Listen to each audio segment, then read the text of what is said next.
Buenos días.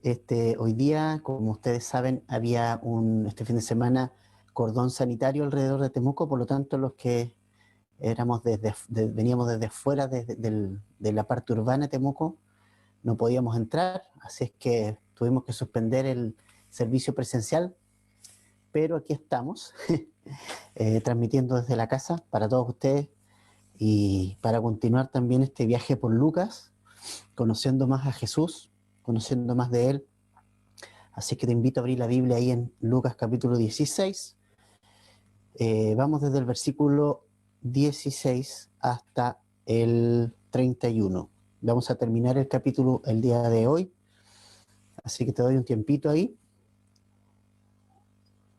Lucas capítulo 16, versículo 16 al 21. La semana pasada estuvimos viendo que Jesús hablaba acerca de la, eh, una parábola que dejó como muy expuesto el corazón de los fariseos, de los religiosos, respecto a cómo nosotros también debemos de administrar el tema del dinero y cómo el dinero y los bienes en general no escapan del tema espiritual. O sea, de acuerdo a cómo yo tenga mi visión eh, respecto a lo temporal o lo eterno, le voy a dar el uso también a los bienes, digamos, el dinero y otras cosas que el Señor ha puesto también en nuestras manos para administrar. Vimos que a través de la historia de este mayordomo, ¿verdad? Eh, Teníamos que nosotros ser de dos maneras, como mayordomos, teniendo en cuenta que Dios ha puesto en nuestras manos muchas cosas, y es que lo primero es ser sagaces y lo segundo es ser fieles. Sagaces quiere decir prudente, ser una persona que entiende y comprende lo que tiene que hacer y hacerlo, y ser fieles. O sea, el Señor va obviamente pedirnos cuenta a cada uno de nosotros, sus discípulos, ante el tribunal de Cristo. Todos tendremos que dar cuenta de estas cosas frente a Él. Pero nosotros vimos que también el Señor ahí entendía cuál era el problema de muchos y principalmente de los religiosos, de los fariseos, que el gran problema era la avaricia. El tema del dinero no es malo, no es malo. A veces se piensa que es malo tener dinero. No es malo tener dinero, pero se transforma en algo negativo, malo, cuando el dinero nos tiene a nosotros, cuando el dinero nos domina y somos dominados por las cosas terrenales, porque en el fondo de eso se trata. Si nosotros somos dominados por las cosas terrenales, nuestro dinero obviamente lo vamos a usar en cosas terrenales, pero si las cosas espirituales están como prioridad en nosotros, obviamente nuestro dinero va a ir hacia esa dirección, a invertirlo en el reino de Dios. Y piensen ustedes que con dinero se envían misioneros, o sea, eso es una realidad. No podemos nosotros huir a esa realidad. Cuando hay personas, hombres de Dios, no digo estos que piden dinero a cada rato, pero sí hay hombres de Dios, familias que Dios ha llamado al campo misionero y que obviamente es necesario.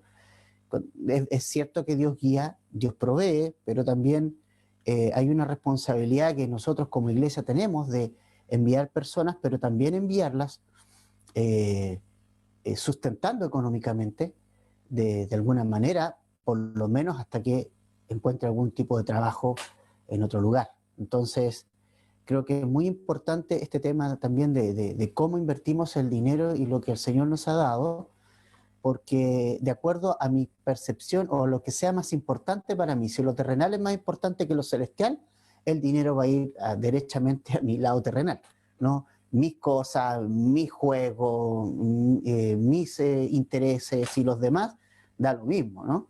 Entonces, pero el Señor nos ha dado bienes para compartirlo con los que tienen mayor necesidad, también para aportar y ayudar a la obra de Dios. Entonces, ahora, lo interesante es que el Señor Jesucristo también nos dice en el verso 13 y nos enseñó que No podemos servir a dos señores, es decir, no podemos tener por un lado a Jesús, seguir a Jesús, y por otro lado pretender seguir a las riquezas, ¿no? Y ahí está el problema. El problema no son las riquezas. El problema es cuando seguimos las riquezas. ¿Entienden? Ahí está el gran problema. Las riquezas van a... Si alguien, el Señor provee y le da riquezas, bien, no hay problema con eso. Recordemos cuánta gente rica, millonaria, siguió a Jesús. Saqueo. Saqueo, ¿no? Muchos otros. José de Arimatea. ¿Mm? Nicodemo también tenía una posición de mucha riqueza. Abraham en el Antiguo Testamento era un hombre muy rico, pero ellos no siguieron la riqueza. Ellos siguieron por fe a Dios, siguieron por fe a Cristo. ¿Ves? Ahí está la gran diferencia. La gran diferencia está en a quién sigo. Ese es a quién sirvo. ¿Sirvo a las riquezas o sirvo a Dios?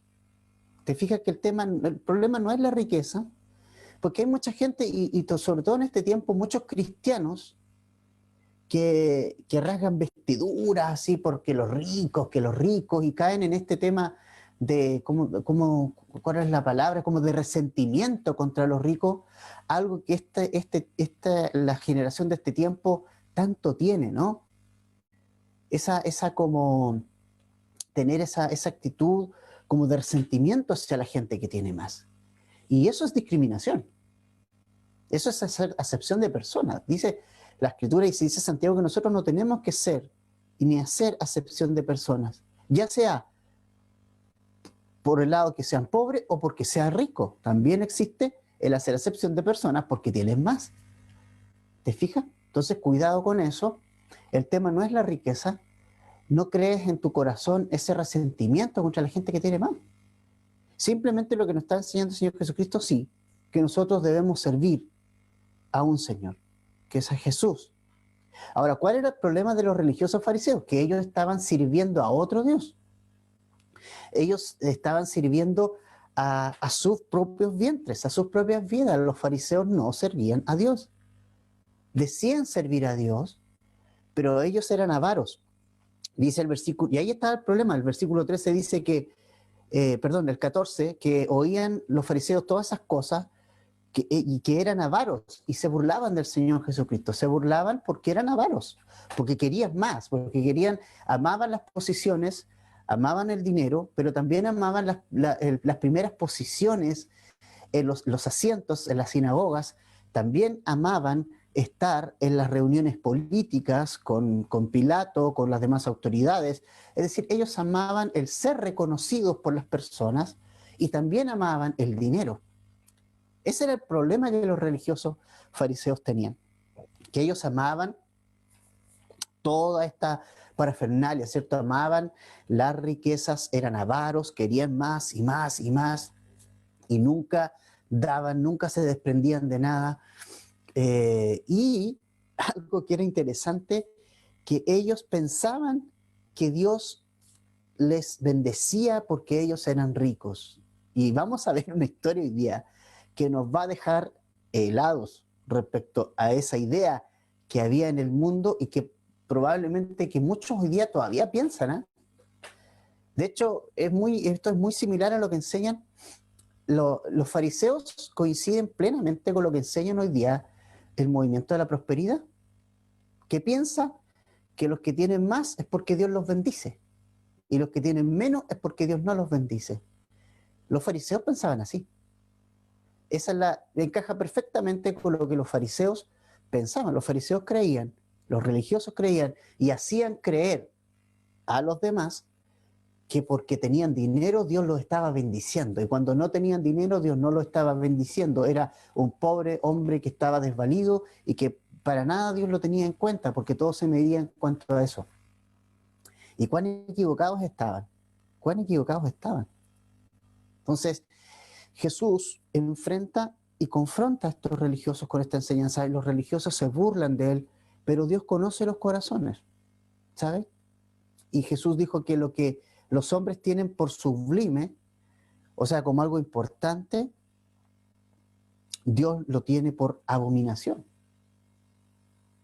Dios no le servía el dinero de los religiosos para nada. Dios es rico en todo, no le iba a sorprender el dinero de los religiosos. Para Dios era abominación lo que hacían los religiosos fariseos, porque ellos eran avaros. ¿Te fijas? Entonces, ¿cuál era el problema entonces de esta gente fariseo? Está en el versículo 15 el gran problema. Vosotros sois los que os justificáis a vosotros mismos delante de los hombres. Ahí está el problema de los religiosos fariseos, que ellos decían, nosotros somos más justos, nosotros somos mejores que ustedes, nosotros somos bendecidos por Dios, nosotros cumplimos la ley. ¿Ah? Entonces se justificaban a sí mismos. Su justificación no venía de Dios, su justificación venía de ellos mismos. Entonces es interesante lo que el Señor Jesucristo le va a partir de todo esto, lo que va a enseñarnos hoy día. Vamos al versículo 16. Dice, la ley y los profetas eran hasta Juan. Desde entonces el reino de Dios es anunciado y todos se esfuerzan por entrar en él. Pero más fácil es que pase en el cielo y la tierra que se frustre una tilde de la ley. Interesante porque nos dice, responde Jesús ahí, y recuerda que primero se estaba dirigiendo a sus discípulos con la parábola del mayordomo, ¿ya? Después se dirigió a los religiosos respecto a esta situación de las riquezas, y los religiosos y discípulos y Jesús están ahí, ¿no? Interactuando entre ellos. Y acá, bueno, dice algo bien interesante. La ley y los profetas eran hasta Juan. No podemos desconocer que hay dos pactos, ¿no? Hay dos temas muy importantes en la Biblia, dos pactos muy importantes. El primero, bueno, es la ley, ¿no? El primero es la ley contemplado en el Antiguo Testamento, dada a Moisés.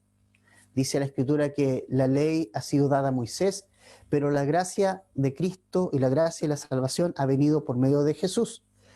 Son dos cosas que son complementarias y no antagónicas. Y quiero que también eso lo veamos y que es algo interesante, porque podríamos pensar nosotros entonces la ley no sirve para nada. No, no ese es el punto, quiero que veamos bien ese punto. Miren, primero, la ley y los profetas entonces eran hasta Juan y desde entonces el reino de Dios es anunciado y todos se esfuerzan por entrar a él. La ley, ¿verdad? Culmina, es la etapa de la ley, culmina con el último de los profetas, que fue Juan el Bautista. Juan el Bautista es llamado el último de los profetas. Como el último de los profetas, podríamos decir que es como el nexo entre el Antiguo y el Nuevo Testamento. Es como el nexo, es como que da la mano, por una mano la tiene en el Antiguo Pacto y la otra nueva mano en el Nuevo Pacto. Es decir, viene a ser como una especie de puente entre ambos mundos. Es como una transición, ¿verdad? Él vino a preparar los corazones para la aparición de Jesucristo, pero él vino a proclamar la santidad de Dios y predicó la santidad de Dios. O sea, él fue habló como un profeta del Antiguo Testamento y en su tiempo cumplió ese rol que era muy confrontacional, ¿verdad? Muy confrontacional, y su ministerio era así, y correspondía que fuera así en ese tiempo, ¿no? Pero él es como el último de los profetas y el que anuncia la entrada de la gracia de Dios. Por eso, la ley vino por Moisés, Juan habla un poco de eso, pero luego habla de la aparición de Jesucristo, de la gracia del Cordero de Dios que quita el pecado del pueblo. Entonces, es interesante porque dice, desde entonces el reino de Dios es anunciado y todos se esfuerzan por entrar en él. Mira qué interesante. Jesús empezó a anunciar, Juan empezó a anunciar, el reino de los cielos se ha acercado. Juan empezó con ese mensaje y Jesús finalmente lo encarna y lo da a conocer, ¿no? Dice, arrepentíos y convertíos, que el reino de los cielos se ha acercado. Y habla del reino de los cielos, como acercándose al corazón de las personas, en la persona de Jesucristo. Ahora, ¿por qué dice todos se esfuerzan por entrar en él?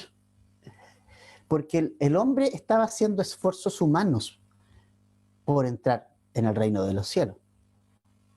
En el tiempo de Jesús, en la época de Jesús, había gente que pensaba que el reino de Dios se tenía que, o sea, o muchos pensaban, la gran mayoría pensaba que el reino de Dios iba a ser un reino físico, digamos, con ejército, y todos veían en Jesús, cuando él dijo que era el rey, cuando él dijo que era el Hijo de Dios, muchos veían en Jesús, tenían la esperanza de que cuando entrara a Jerusalén, fuera a Roma, perdón, fuera a Jerusalén y sacara a los romanos de ahí y él instalara su reino. Muchos pensaban eso, la gran mayoría, muchos, yo creo que la mayoría pensaba eso de Jesús. Que bien, llegó el Mesías, va a venir y va a derrocar al imperio romano, pero Jesús dijo que su reino no era de este mundo, ¿ves? Su reino no era de este mundo. Mira, algo importante, a nosotros no nos corresponde derrocar gobiernos como cristianos. No nos corresponde derrocar a nadie. A nosotros nos corresponde proclamar la misma buena noticia de Cristo a este mundo. Arrepentidos y convertidos, el reino de los cielos se ha acercado en la persona de nuestro Señor Jesucristo, por el cual vino la gracia, por el cual vino la salvación. Pero en esta época había grupos extremos como los celotes, que ellos pensaban y decían y creían que por la fuerza había que instalar el reino de los cielos en Roma, el reino de Cristo, más que de los cielos, porque ellos pensaban en un reino terrenal y no tenían la mirada eterna, tenían la mirada temporal, ¿no? De reino. Esa no es la mirada de reino que tenemos que tener. La mirada de reino es que este no es un mundo no es un reino de aquí, es un reino de allá, del cielo, ¿no? No es un reino terrenal. Entonces, muchos, como los celotes, por ejemplo, y muchos movimientos usaban la violencia y usaban de la fuerza para instalar este supuesto reino del Mesías, este supuesto reino de Dios, que lo habían entendido súper mal. Entonces muchas personas se esforzaban por entrar en él, pero, pero no entraban porque no es la manera de entrar a la fuerza. Cuando Nicodemo fue a Jesús de noche para tener un tiempo con Jesús y escucharlo y plantearle sus dudas y todo, Jesús le dijo que lo que nacía de la carne, carne es, pero lo del espíritu, espíritu era. Él no le habló de un reino terrenal, le habló de un reino celestial. Y en este reino celestial no podemos entrar por la fuerza. No podemos entrar como nosotros queremos entrar.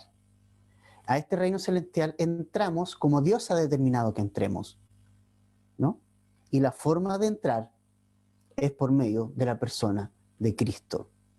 En esa historia que le cuenta Jesús a Nicodemo, la historia del libro de Números, que muy bien conocía Nicodemo, de esta serpiente de bronce, se lo grafica muy bien. Tal como la serpiente fue levantada en el desierto, el Hijo del Hombre será levantado para que todo aquel que en él crea no se pierda, mas tenga vida eterna. En la cruz, ¿verdad? Iba a ser levantado allí para que todo el que pusiera su fe en ese sacrificio pudiera ser una nueva persona, pudiera nacer de nuevo. Al reino del cielo, al reino de los cielos solo se nace naciendo de nuevo. No solo se entra naciendo de nuevo. No puedes entrar por la fuerza. No puedes forzar una puerta. Tienes que solo entrar por la fe en nuestro Señor Jesucristo, poniendo tus pecados sobre sus hombros, creyendo por la fe en el perdón de pecados y que ese sacrificio es suficiente para ti. Y tomando y poniendo tu fe en eso, en ese sacrificio como suficiente para limpiarte de todos tus pecados, ¿no? Entonces, no hay manera, muchos se esforzaban por entrar en él, había de todo en esa época de Jesús, era una época súper convulsionada políticamente, religiosamente, era una época muy convulsionada, todos se esforzaban por entrar al reino, pero Jesús nos dice solamente por medio de mí, yo soy la puerta. Ahora, interesante porque dice también que es más fácil que pasen el cielo y la tierra que se frustre una tilde de la ley. Es decir, Jesús no fue ningún rebelde, ¿saben? Jesús cumplió la ley perfectamente. Él cumplió cada punto y tilde de la ley. Y es importante que nosotros no menospreciemos la ley, porque la ley tuvo y tiene su lugar en esto. ¿Qué lugar tiene la ley en todo esto? En que nos ha mostrado el pecado, en que ha sido la nodriza, la nana que nos ha llevado a reconocer que estábamos en pecado y nos lleva a entender de la necesidad que tenemos de un Salvador. Mira, anda un poquito a Gálatas. Anda un poquito a Gálatas, capítulo 3.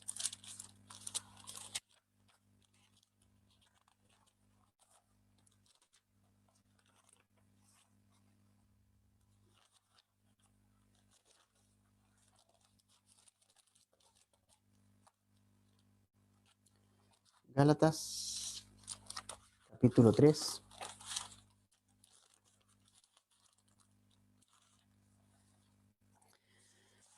Versículo 23.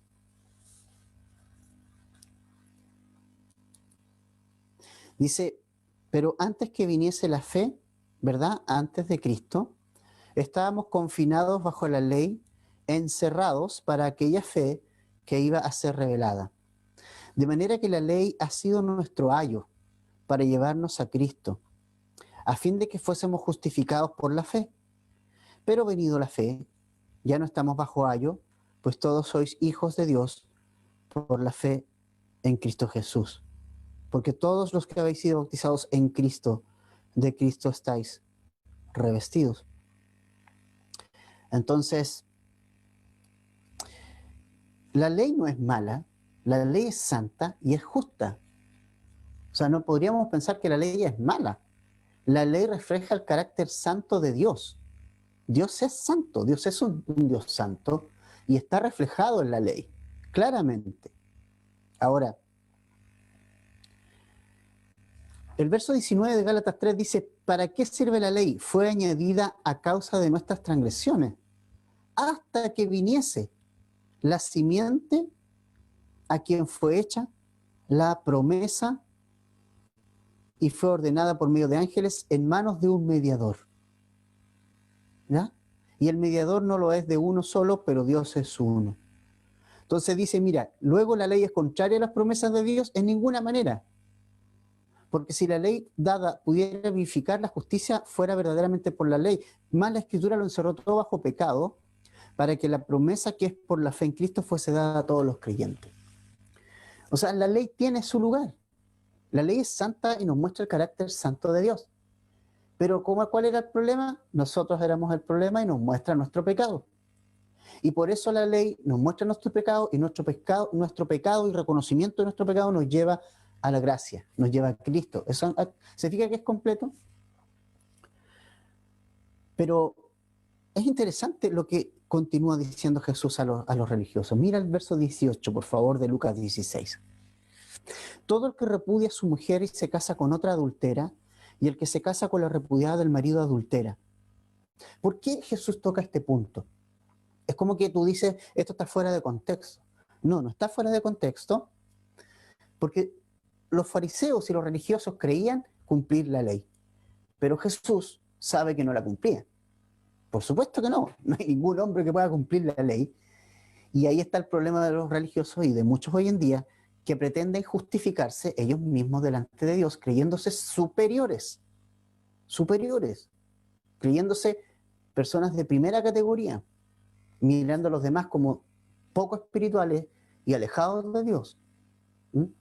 Pero Cristo, como conoce su realidad, les habla del divorcio. ¿Sabes por qué le habla del divorcio? Porque uno está en la ley, ¿verdad?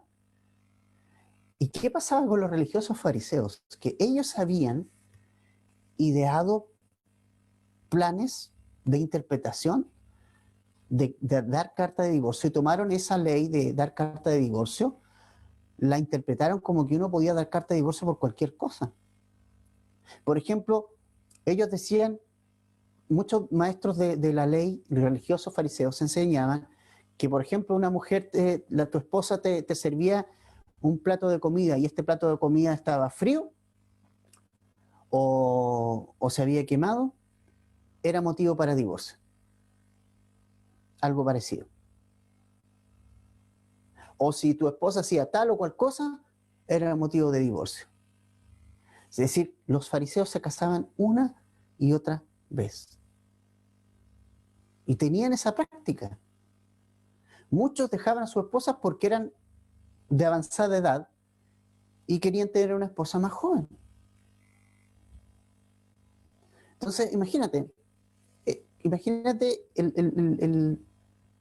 el tema para los fariseos. O sea, los fariseos eran personas realmente ciegas completamente, que decían cumplir la ley, que obviamente no la cumplían, porque nadie la puede cumplir.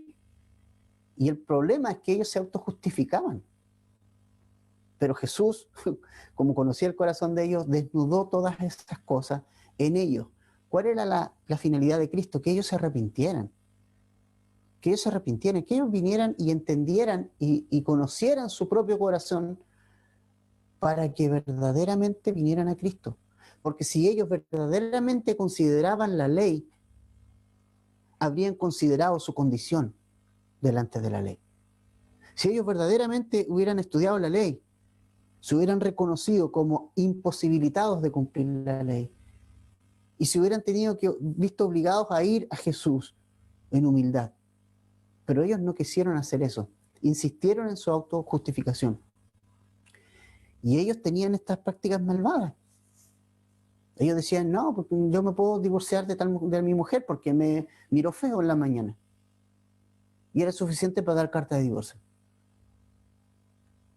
Algunos dicen que algunos fariseos, escuchaba a un pastor mencionar que algunos fariseos se llegaron a casar hasta 30 veces.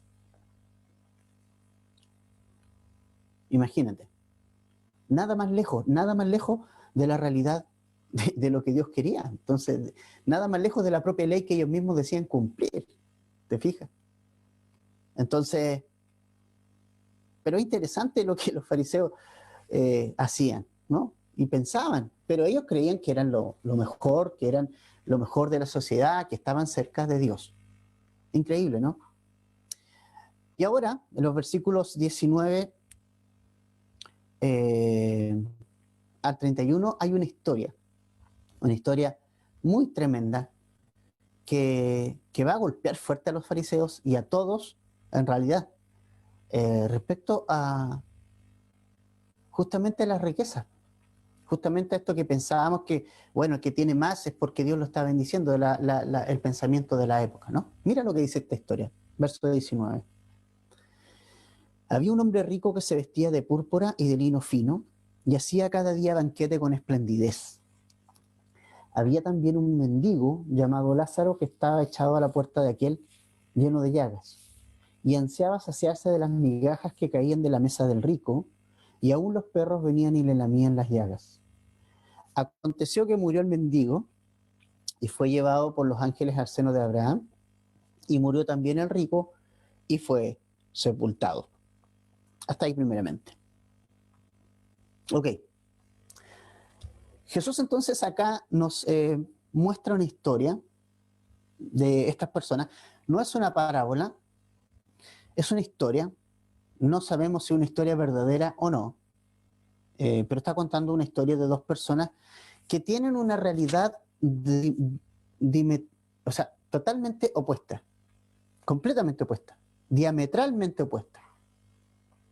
Por un lado, un hombre rico, decía que se viste de púrpura, de lino fino, y que hacía banquete con esplendidez, es decir, tenía todo lo que él quería, o sea, su buena vestimenta, buena ropa, podía comprar esas cosas tan costosas en aquel momento, en aquel tiempo, como lo eran estas ropas de púrpura y lino fino, que era costosísimo. Y pasaba en banquete y probablemente invitaba, tal como Jesús se los dijo a los fariseos en una oportunidad, que ellos solamente invitaban a quienes le podían devolver un favor o que le podían volver a invitar.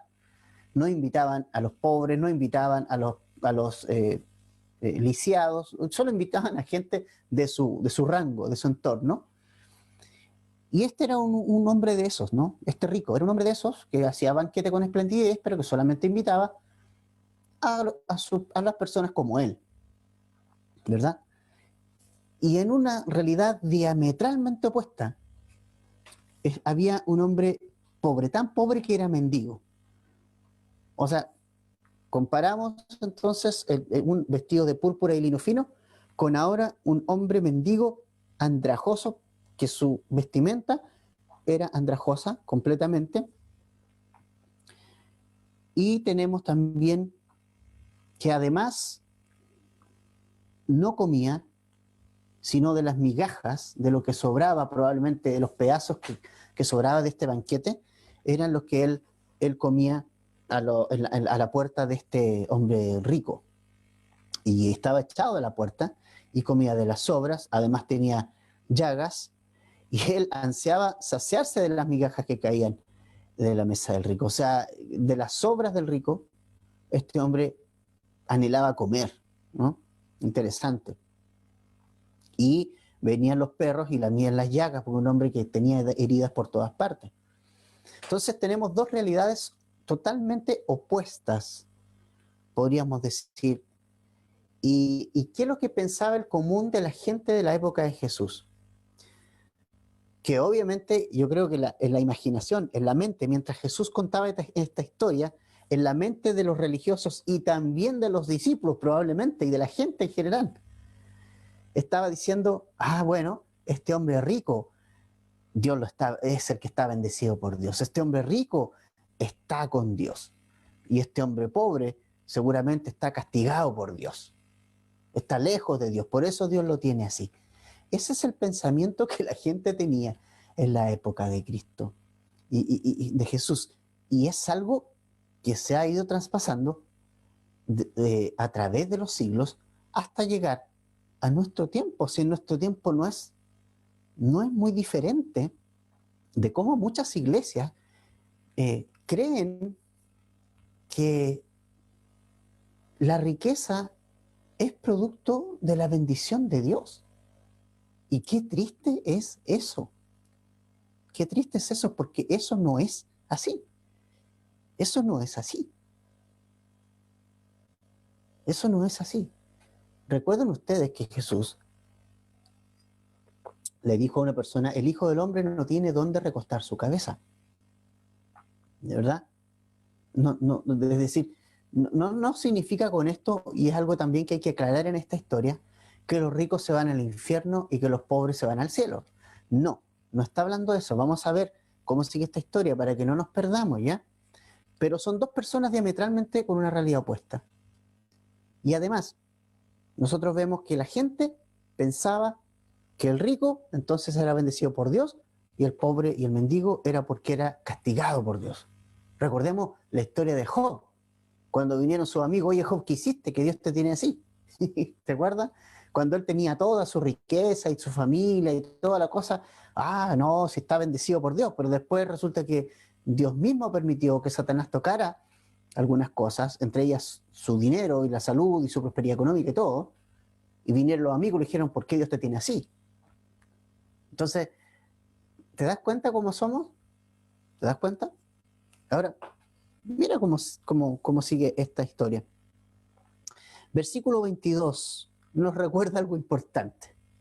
Aconteció que murió el mendigo y fue llevado por los ángeles al seno de Abraham, y murió también el rico y fue sepultado. Bueno, aquí nos enfrentamos a una situación que no discrimina ni entre ricos, ni entre pobres, ni entre de arriba, ni entre de abajo, ni entre los de allá, ni entre los de acá, ni entre negros y blancos, ni entre de izquierda o de derecha. La muerte llega. La muerte llega, y la muerte llega a todos los hombres, sea cuales sea. Y es interesante porque probablemente el mendigo no tuvo ningún funeral, ningún velorio digno. Probablemente cuando murió el mendigo, alguien por ahí se apiadó de él, lo vio que estaba probablemente tirado en la calle a las muy cerquita de la casa donde siempre estaba, a las puertas de la casa del rico. Alguien lo vio y dijo, pobre hombre, bueno, llevémoslo y enterrémoslo por ahí en cualquier parte, ¿no? Sí, heavy. Y probablemente el funeral del rico fue como muy pomposo, ¿no? Probablemente tuvo todos los honores correspondientes, probablemente los fariseos oficiaron su ceremonia religiosa, probablemente hubo una pompa fúnebre ahí, toda una, lo lloraron, probablemente lo metieron en el mejor de los sepulcros. Pero mira lo que dice aquí. Ya tenemos algo interesante. El mendigo murió y fue llevado por los ángeles al seno de Abraham. Mientras que se dice que el rico simplemente fue sepultado. Qué interesante. Aquí ya vemos una diferencia. El pobre, el mendigo, fue llevado al seno de Abraham. No por mendigo y no por pobre, sino porque esto nos muestra que el mendigo fue un hombre que vivió para Dios en su vida. Fue un hombre que se arrepintió de sus pecados y que vivió para el Señor en su vida. Y por eso fue llevado al seno de Abraham. Fue un hombre piadoso. En cambio, simplemente se nos dice del rico que fue sepultado nomás, porque él no vivió para las cosas eternas. Él simplemente fue un hombre que vivió para su vientre, que suplió sus necesidades físicas y pensó que su dinero le dio todo y para él fue todo su dinero. ¿No? No fue un hombre que usó el dinero sabiamente. Fue un hombre que usó el dinero de una manera derrochadora. Usó el dinero para sus propios beneficios. Él sí fue un hombre que confió en el dinero y no en Dios, que sirvió a su dinero y no sirvió a Dios. Tal cual Cristo lo había mencionado en los versículos anteriores. Y ahora él está solo, sin dinero y sin nada, y fue llevado, fíjate, fue sepultado. Ni siquiera se menciona que fue sepultado el mendigo, pero sí se menciona algo mucho más importante, que fue llevado al seno de Abraham. Antiguamente estaba el seno de Abraham, el abismo, y estaba el infierno o el Seol. ¿Ya?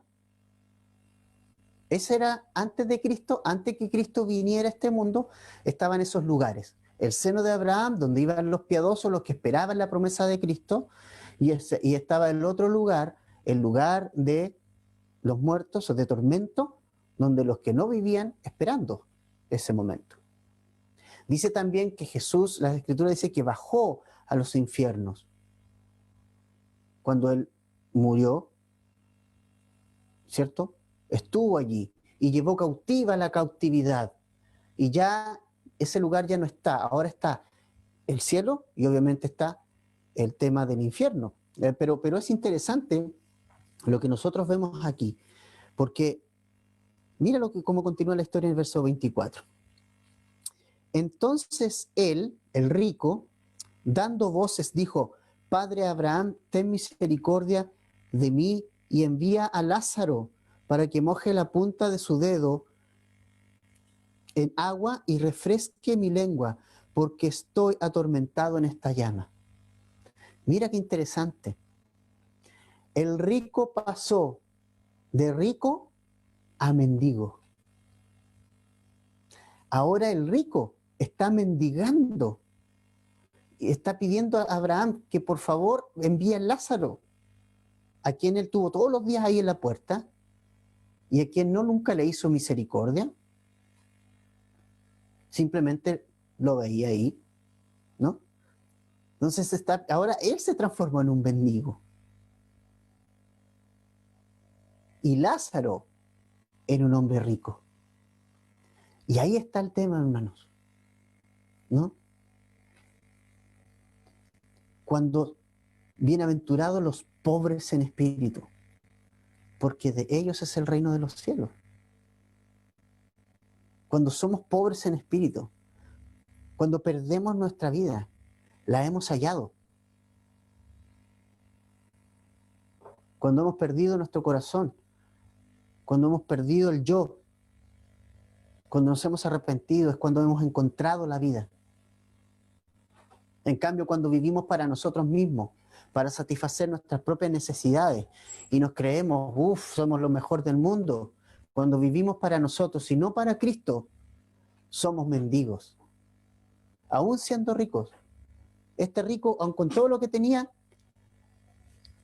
espiritualmente era un mendigo. Espiritualmente no era nada. En cambio, el mendigo, físicamente era un mendigo, pero espiritualmente era rico. Porque había vivido su vida temiendo a Dios. Su riqueza nunca fue material, su riqueza fue espiritual. Fue dentro. Entonces es interesante cómo este rico se transforma en mendigo. Ahora, de rico pasó a mendigo y le dice, Padre Abraham, ahora fíjate en algo. ¿Qué podemos ver aquí? Que hay plena conciencia en la eternidad y con la naturalidad que Jesús habla de la eternidad.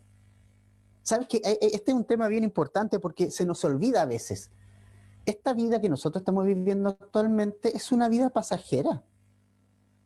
Totalmente pasajera, si la eternidad viene después. Tú mueres y luego está la eternidad. Y esa vida es eterna. Pero es una vida eterna para cualquier persona, ya sea en condenación o junto a nuestro Señor Jesucristo, porque dice que los que fueron arrojados al infierno fueron atormentados por los siglos de los siglos. O sea, es una eternidad sin Cristo o una eternidad con Cristo.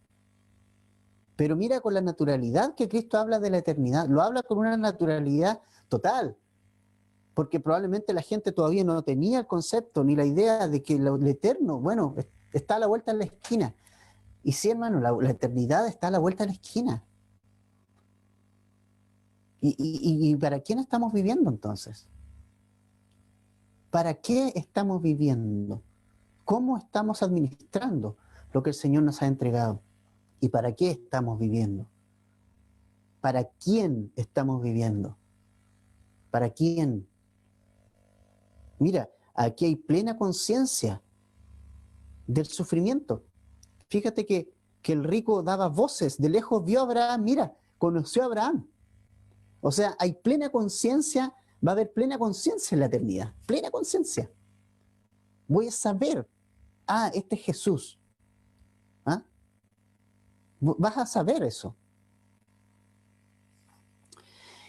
Y dice que, entonces conoce a Abraham, hay conciencia, ¿no? Hay conciencia.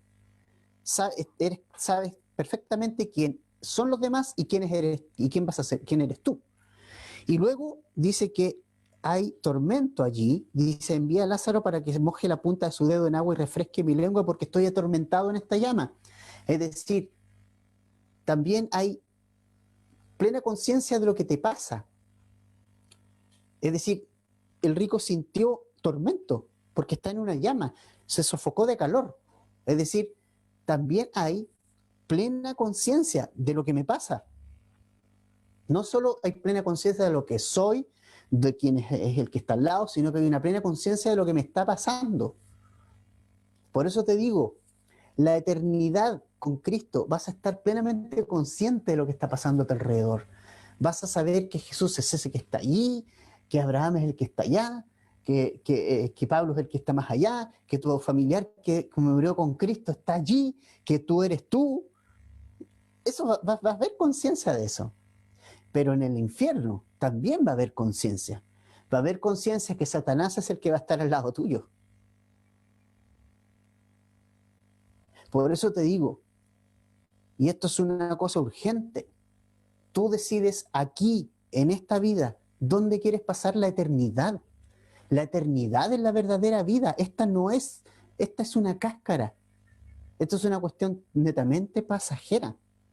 Esto es una cosa que es un abrir y cerrar de ojos. La Biblia misma dice que la vida es así, es como una flor que amanece en la mañana y que se marchita con el sol. Esa es nuestra vida, como la hierba que se seca y que se va. Por lo tanto, tengo que decidir en esta vida dónde voy en la otra. Y tengo que decidir para quién voy a vivir en esta vida y para qué voy a vivir y para quién lo voy a hacer. Si voy a vivir para Cristo o voy a vivir para mis propios deseos y pasiones. Y eso va a determinar dónde voy a ir. Porque si vivo para Cristo, no voy a vivir para mí. No voy a vivir para mis deseos, no voy a vivir para mis pasiones, no voy a vivir para autorrealizarme, voy a vivir para que glorificar a Cristo, para que mi vida lo glorifique a Él. Entonces, qué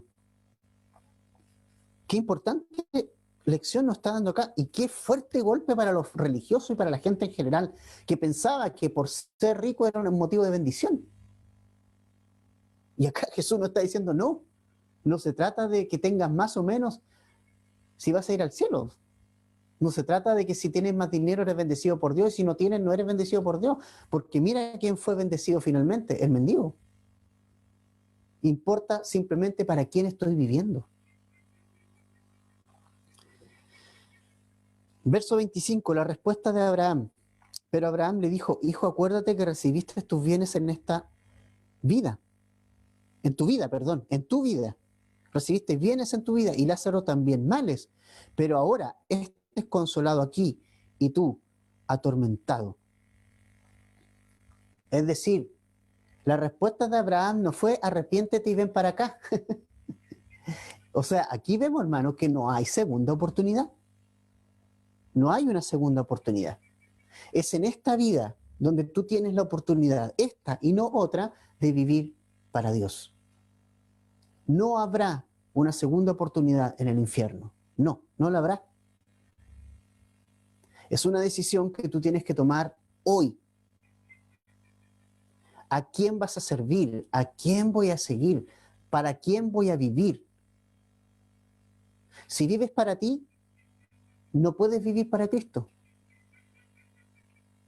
Si vives para tus pasiones, si vives para tus deseos, si vives para tú en primer y segundo, tercer lugar, no puedes vivir para Cristo. Para vivir para Cristo tienes que renunciar a tus deseos, tienes que renunciar a ti mismo, tienes que renunciar a tus pasiones, a lo que más te agrada, a lo que más te gusta, tienes que renunciar a tu avaricia. Es increíble que la Biblia habla mucho más, Jesús advirtió, fíjate tú, advirtió mucho más de la avaricia que del sexo, por ejemplo, que el adulterio. Él advirtió mucho más de la avaricia. ¿Por qué? Porque es fuerte. Es fuerte este tema de la avaricia. Muy, muy fuerte. Que te puede hacer volar y estallar los sesos. Puede hacerte perder la cabeza. Y para ser avaro no hay que ser rico. Hay pobres también muy avaros. Esto no es un tema de rico-pobre, es un tema del corazón, la avaricia. Pero el que es avaro no puede vivir para Dios, porque está viviendo para otra cosa. ¿Te fijas? Entonces, hermano, importante esto. Por eso le dice a Abraham, le dijo, hijo, acuérdate que recibiste tus bienes en tu vida. O sea, tú viviste para las cosas temporales y este es el premio por las cosas, para vivir por las cosas temporales. Tú estás en el lugar donde las cosas temporales te llevaron, le dijo Abraham, parafraseando, a este rico. O sea, las cosas con las que tú estás viviendo tanto, por las que tú tanto estás disfrutando, son las que te van a llevar al infierno. El vivir para esas cosas te van a llevar a una vida de perdición, a una condenación. Pero el vivir para Cristo, aunque económicamente seamos pobres, o ricos o como sea, pero vivir para Cristo te va a llevar a una vida eterna con el Padre Celestial, con Cristo, eternamente con Él. Entonces, acuérdate que tus bienes recibiste en tu vida, o sea, lo que hiciste pasar bien aquí, viviste para ti mismo, para tus pasiones, y ahora estás donde corresponde estar a las personas que viven para sus pasiones, el infierno. Pero, dice, Lázaro recibió males. O sea, la pasó pésimo en la vida temporal, pero lo va a pasar mortal, a todo cohete, en la vida eterna. ¿Te fijas? ¿Sabes cuál es el problema de nosotros? Que queremos pan y pedazo, como decimos en Chile. Que queremos nosotros primero estar cómodos y a la vez ir al cielo. Ese es el gran problema del cristiano de esta época, de este tiempo, de esta época millennial, que quiere estar cómodo y a la vez tener vida eterna. Eso no es posible. No es posible. Estar cómodo no es posible, no es compatible. ¿No? Dice Jesús que nosotros tenemos que negarnos a nosotros mismos, morir a nuestra vida, morir a nuestros deseos. No hay lugar a la autorrealización si queremos seguir a Cristo. Niéguese a sí mismo, tome su cruz y sígame. Ese es el discípulo, ¿no? Lo vimos hace unos capítulos atrás. Entonces es incompatible la comodidad con seguir a Cristo. Es incompatible el vivir para mí y vivir para Cristo. No, es incompatible eso. Es imposible. Si vivimos para Cristo, no vivimos para nosotros. Vivimos para Dios y para servir a otros. Entonces, claro, pasó lo que tenía que pasar. La muerte llegó, como cualquiera. Y entonces, si el que vivió para sí mismo está en el lugar que le corresponde. Pero el que vivió para Cristo, el que vivió para Dios, también está en el lugar que le corresponde, al que Jesús lo ha llevado. Ahora, ¿cuál es el otro problema? Versículo 26. Además de todo esto, una gran cima está puesta entre nosotros y vosotros, de manera que los que quisieren pasar de aquí a vosotros no pueden ni de allá pasar acá. O sea, la decisión que tomaste en vida, listo, afectó la eternidad, de un lado o para el otro lado. No hay ninguna posibilidad después de muerto en que tú puedas tomar una decisión diferente. La decisión la tomamos en esta vida, en este tiempo, mientras estamos en este cuerpo, y que tú no sabes si vas a tener mucha vida, nadie lo sabe, ¿no? Entonces, interesante ese punto. No se puede. ¿Mm?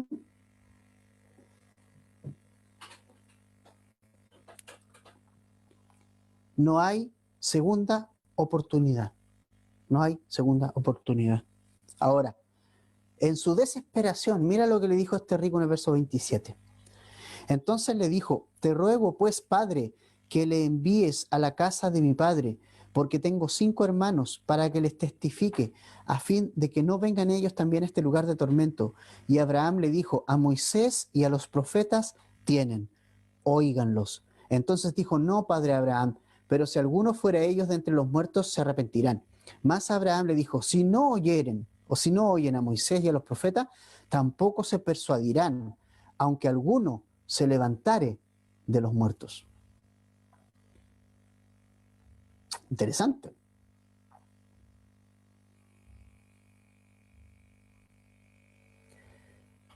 Qué interesante, ¿no? Mira, te lo voy a leer en la versión NTV. A Abraham le dijo: Moisés y los profetas ya les advirtieron. Tus hermanos pueden leer lo que ellos escribieron. El hombre rico respondió: no, padre Abraham, pero si se les envía a alguien de los muertos, ellos se arrepentirán de sus pecados y volverán a Dios. Pero Abraham le dijo: si no escuchan a Moisés y a los profetas, no escucharán, por más que alguno se levantare de los muertos. ¿Notas algo? ¿Notas algo que se habla de arrepentimiento? ¿Se fija que el rico está ahí porque no se arrepintió nunca de su vida egoísta, de su vivir para sí y no para Dios? Y que Lázaro se arrepintió y por eso está ahí, en el cielo. Eso es el punto. El punto es el arrepentimiento. Más allá de que tengas mucho dinero o no. El punto es que el rico vivió para él. Nunca vio la necesidad en su vida de arrepentirse, nunca la vio, porque él pensaba que estaba bien, con su dinero, con su comodidad, ¿no? Ahora él se preocupa de su familia ahora, pero fíjense ustedes que Abraham le dice que su familia tiene que responder a la palabra. Está la palabra de Dios y le dice eso, mira, tienen a los profetas, tienen a Moisés, tienen a los profetas, óiganlos a ellos. ¿Se acuerdan cuando Jesús iban dos discípulos camino de Maús y Jesús se les aparece sin que ellos supieran que era Jesús? Y empiezan a conversar, ahí ellos iban tristes y todo, y Jesús les empieza a hablar, dice, pasando por los libros de Moisés, por la ley y los profetas, y los salmos y todo el Antiguo Testamento, les habló de las cosas que estaban escritas de Cristo en el Antiguo Testamento, y dice que el corazón de ellos como que ardía por dentro con ese estudio bíblico de Jesús. Y aquí hay un punto importante. ¿Sabes qué? Hay gente que dice, no, yo quiero ver milagros para creer. O a veces pensamos neciamente que, ay, si la gente viera milagros, si la gente viera esto, si la gente viera lo otro. Jesús resucitó muertos. Jesús resucitó a Lázaro. Jesús resucitó a la hija de una viuda. Jesús resucitó a cuánta gente. ¿Y cuántos creyeron? Porque el problema del hombre está en el corazón. No cree, simplemente no cree. Y Abraham le dice esto. Si tú eres dado a justificarte y a decir que necesitas un milagro y todo, Abraham te está diciendo, tienes a los profetas, tienes la escritura, anda a ella. Ella te testifica de Cristo, anda a ella. Anda a ella, anda a la palabra, ¿sabes? Alguien dijo que aunque se levantara el cementerio completo de profetas, que resuciten hoy en día todos los profetas y te hablen, no vas a creer. Porque tu corazón es duro y el corazón del hombre es duro. Así que Abraham lo manda a leer la Biblia. Y le dice, dile que tus hermanos tienen a Moisés, tus hermanos tienen esto, ¿viste? ¿Te das cuenta?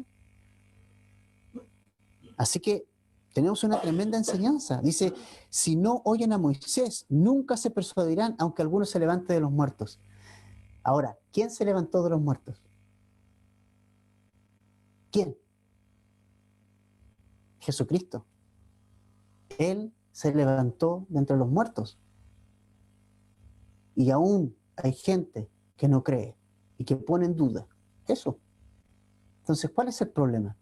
El problema está en el corazón del hombre. El problema está en el corazón de simplemente que no quiere por rebeldía creer en este Dios.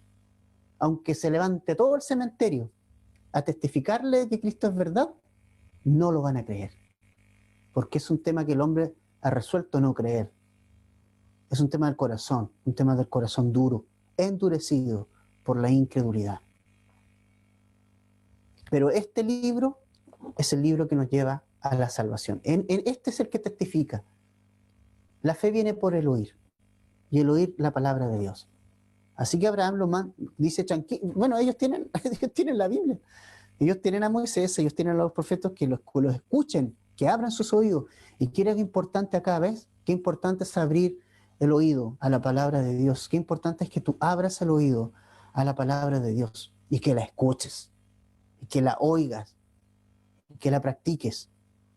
Qué importante es eso. Así que imagínate cómo quedarían los fariseos con esta historia, ¿no? Pero ¿cómo? Imposible, ¿no? ¿Sí? ¿Es así? Es así. Entonces, familia,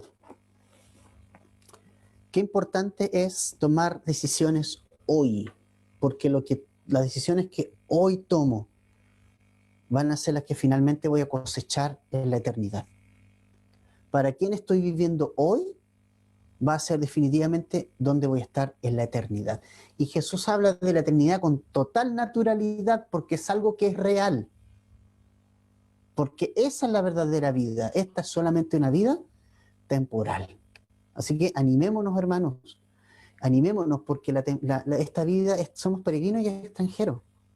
Y ya viene la eternidad pronto. pronto, pronto vamos a estar allí. Así que no nos cansemos, pues, de hacer el bien, que a su tiempo segaremos si no desmayemos. Así que no desmayemos y sigamos adelante. Es verdad que a veces vienen cosas y nos abrumamos y todo, perdemos el norte, pero ahí viene Cristo y nuevamente nos enfoca. Así que animémonos, hermanos. La eternidad está ahí a un paso. Vivamos para lo eterno. Tiene mucho mayor peso que simplemente lo temporal. Esto es temporal. Un día todo se va a destruir y se va a quemar. Nuestro cuerpo este va a desaparecer y vamos a tener un nuevo cuerpo glorificado. Así que no nos cansemos y sigamos adelante. Así que te animo esta mañana a vivir para lo eterno. Vamos a orar.